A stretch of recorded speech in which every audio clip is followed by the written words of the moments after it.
Dobar dan, pratite vijesti Osječke televizije.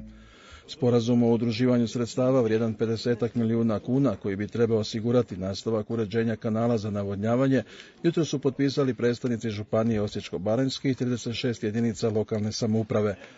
Ipak ostaje upitno zbog čega potpisivanju nisu se odazvali predstavnici svih osječko-baranjskih općina. Do kraja godine bit će očišćeno još 500 do 600 km kanala, što bi trebalo povećati prinose u poljoprivredi, čulo se. Nadalje, s Hrvatskim je vodama također potpisan ugovor o sufinanciranju programa održavanja građevina detaljne melioracijske odvodnje. Predstavnici Osječkog centra za neformalnu edukaciju putuju u petak ujutro za London. Naime, centar je jedan od organizatora cjelokupnog događanja, s obzirom da su sudjelovali u kreiranju projekta, inače njihovog 71. po redu.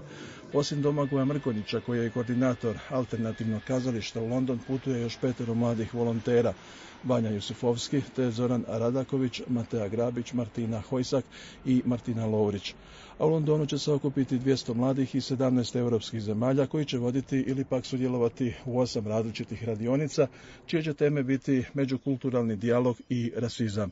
S obzirom na veliki broj sudionika, bit će podijeljeni u 2 skupine. Prije podne njih 100 će sudjelovati na odabranim radionicama, dok će se ostali baviti slobodnim aktivnostima i družiti, a poslije podne obrnuto. Gradska uprava više neće tolerirati samovolju dijela stanovnika Gundulićeve ulice koji su parkiranim vozilima onemogućili završetak gradnje biciklističke staze priopćene iz gradske uprave. Sam gradonačelnik je u medijskim nastupima kazao kako će biciklistička staza Gundulićeva biti napravljena u skladu sa prvobitnim planovima, a građani koji svojim automobilima ometaju dovršetak radova i, kako je kazao, bespravno zauzimaju gradsko zemljište i krše zakon, će biti, ukaže li se potreba, i procesuirani. Megle Hrvatska uspješno je certificirana za sustav upravljanja kvalitetom ISO 9001-2000.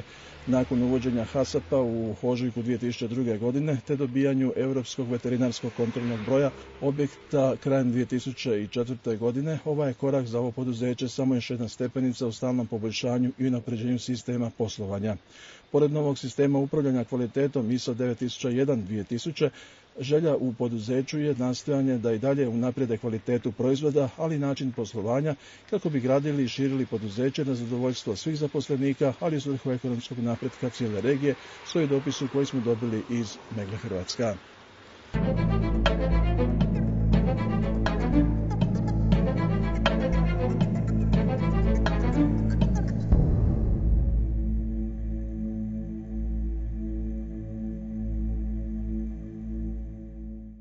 Pretežno oblačno i vrlo vruće stoji u današnjim meteo bilješkama kada se radi o vremenskim prilikama u Osijeku. Dnevna temperatura dosegla je 31 Celzijus stupanj, vlažnost zraka bila je na razini 40%, a tlak 1017 hektopaskala.